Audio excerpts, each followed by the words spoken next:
శాంతి, ఒక కిటికీలు. మన ఇల్లు ఎలా ఉండాలి? అందంగా ఉండాలండి. మన ఇల్లు అందంగా ఉండి దేవుని ప్రేమను మనం చూడాలి.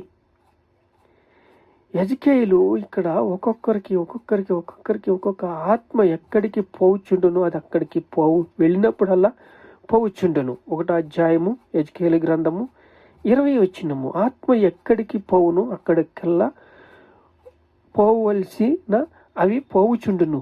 జీవికున్న ఆత్మ చక్రములకు ఉండును.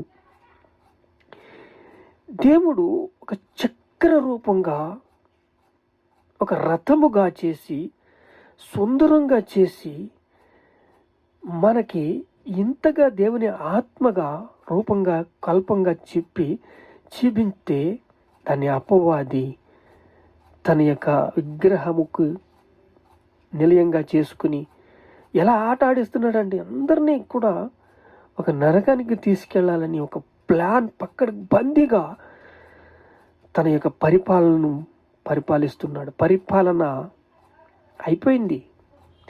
ఇప్పుడు మీరు క్రీస్తు స్వరూపంలోకి రావాలి.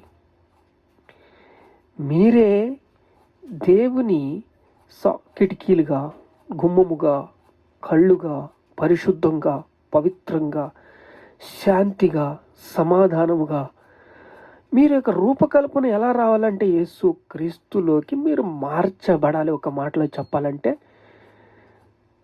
మాటలో చెప్పాలంటే దేవుని ప్రేమలా మీరు కట్టబడి ఉండాలి. దేవుని కృపలా మీరు కట్టబడి ఉండాలి. దేవుని సన్నిధిలా మీరు కట్టబడి ఉండాలి. పరిశుద్ధంగా మీరు కట్టబడి ఉండాలా. ఈ గ్రంథాలన్నీ కూడా ఏం చెప్తున్నాయంటే మీకు ఒక సాదృశ్యంగా దేవుని స్వరూపాన్ని చూపిస్తున్నాయి. ఆత్మ యొక్క నడిపింపు చూపిస్తున్నాయి.